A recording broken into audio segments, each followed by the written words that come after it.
Right now, your bank is earning 4 to 5% on your money annually, and they're only paying you 0.1% of that in a traditional savings account. And they've just spent millions lobbying Congress to make sure it stays that way for the future. There are 3 bills right now moving through Congress, and they decide the entire future of crypto in America. And most people have no idea they even exist. One of them is already in law. The other one is being held by a hostage billionaire CEO that owns the largest crypto exchange. And the third one would ban the government from creating its own digital currency to track everything you buy on a day-to-day basis. Firstly, let me explain how these bills actually work, because majority of people that are involved in crypto don't even actually know what these are. When you put money into something like USDC on Coinbase, that money gets sent to Circle, which is a company that issues USDC.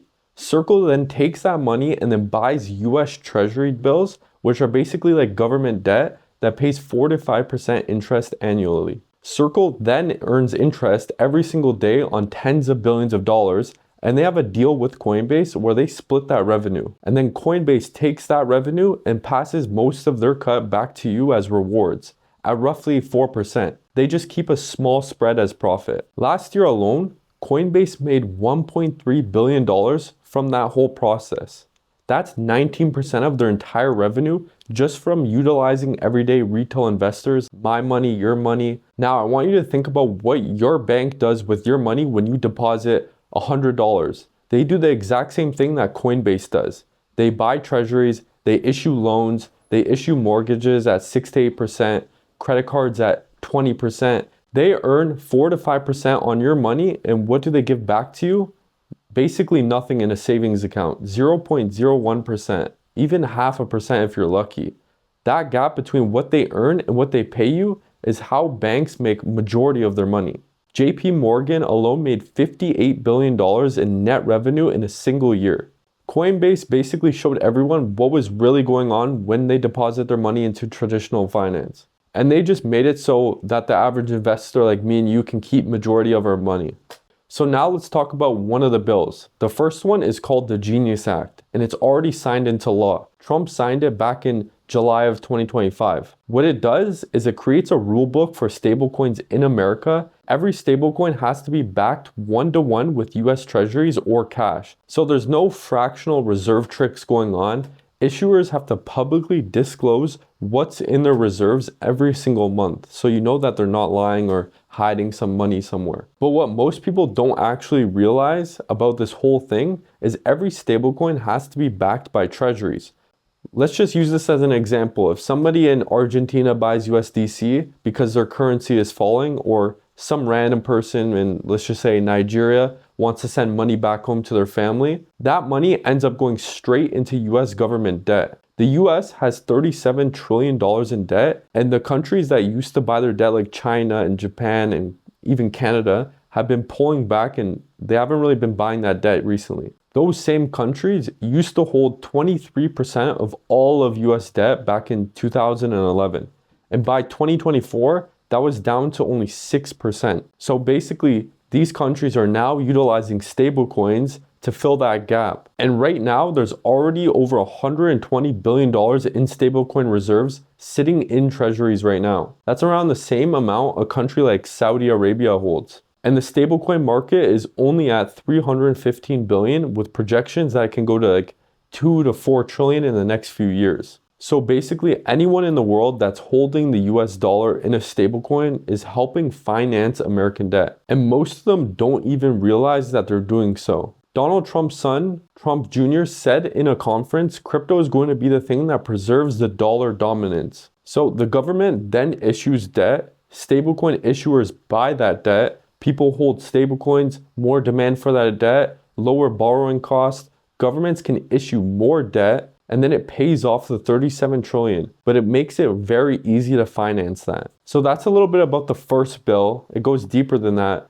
but the second one is a follow-up to that one, and it's happening right now. It's called the Clarity Act, and this is where things get really complicated. This is supposed to be the full crypto rulebook that decides what agency gets to regulate crypto. It ends that whole battle that the SEC and the CFTC turf war, whatever is going on there. This creates like a registration requirement for exchanges, and it sets rules for DeFi and tokenized assets. So basically, who gets to control that? And that's where that turf war is. The reason why it's stuck is because the Senate version includes a ban on passive stablecoin yield, meaning you wouldn't be able to earn returns if you're holding a stablecoin on Coinbase with your USDC anymore. You'd only get rewards tied to the actual activity, like payments or transactions if you're sending people money. And this bill was being passed very hard from traditional banks. They were trying to kill this because crypto had a competitive advantage. Why would you hold money in your savings account when you can just earn passively yield every single year in a Coinbase account with USDC? It doesn't really make sense. And that's why if you've seen all these headlines on Twitter about Brian Armstrong, the Coinbase CEO, going back and forth with this bill, it's getting rejected. That's because he is trying to protect his company for one, and retail investors because they earn yield on it every single year. So it's a win-win for him.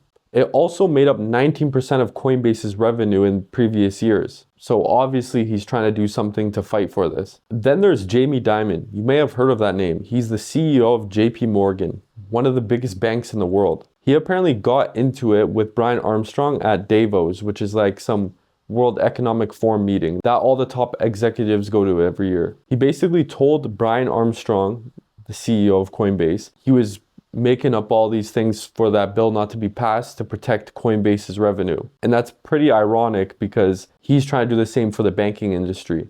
But the real problem here is that if the Clarity Act doesn't get passed before 2026 midterms, it's probably dead until 2027. So Brian Armstrong trying to protect yield might actually end up killing one piece of regulation the whole industry needs. From a retail investor perspective, I'm kind of on the fence with all this because these bills can go either way.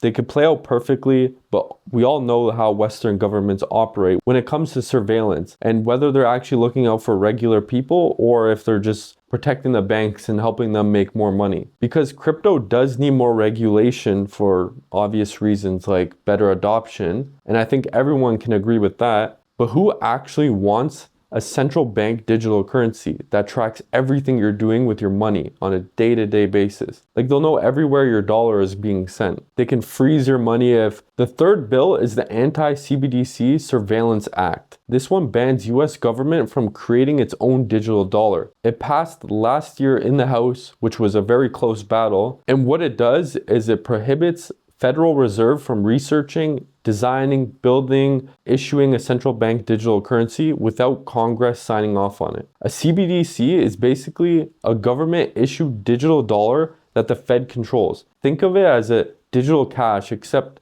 governments can see every single transaction and even like freeze your account, like I've been saying before. They can even restrict what you've been buying. And if you want to see what that actually looks like, because it's happening in places like China, they've launched their digital yuan in, I think, 2020. By late 2025, it already had 230 million wallets. In January 2026, they made it the first interest-bearing CBDC in the world to get more people to use it. And then China said that it's all anonymous and they can only see a few things, but we all know that they're lying. And majority of these wallets are capped at $1,400 every single week. If you want to know how bad it can actually get, during a protest in Hong Kong in 2019, people were afraid to use their Metro cards because they could be tracked with that. A central bank digital currency makes that whole thing elevated. It makes it way worse. And China simultaneously banned crypto mining, a private crypto, while pushing their digital currency. They shut down over 400,000 Bitcoin miners. So who's to say they won't do that if you do anything shady, like protests against the government? Right now, it's not only China that's trying to push for more in the central bank digital currency, like with all these bills. Even Canada came out with a bill recently called Bill C-15, which includes the first ever stablecoin act for Canada.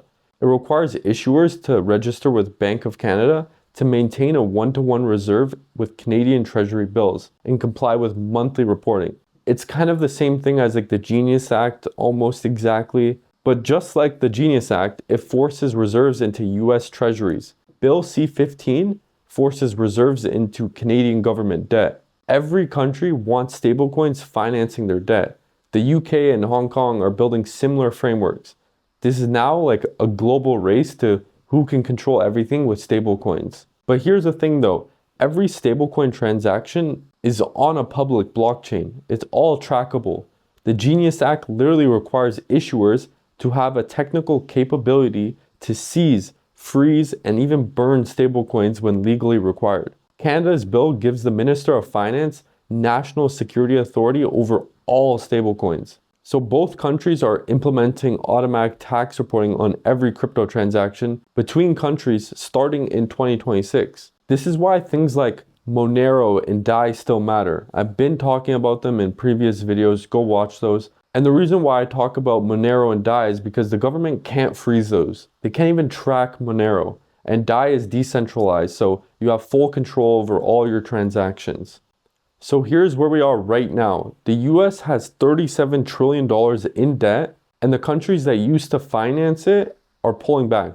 Nobody wants to keep buying American debt anymore. So instead of just accepting that, they're basically creating a digital dollar system to hold on to global dominance. And the way it works is whenever stablecoins get issued anywhere in the world, whether it's China, Russia, or wherever, the US wants to make sure those dollars flow back into US treasuries. It's a way to get these countries sucked back into financing American debt, whether they realize it or not. And then we have banks. They're losing all their money because crypto exposed their margins that they've been paying you every single year. They're making 4 to 5% on your money, and you're making basically nothing in a savings account. The Genius Act built the foundation, but the Clarity Act is fighting between Coinbase and banks, and that stalled everything. China is building an opposite model with full government surveillance, and 137 countries are following that exact model. Canada and the UK are gonna end up copying the US, and underneath all of this, crypto is becoming more centralized and more trackable day to day.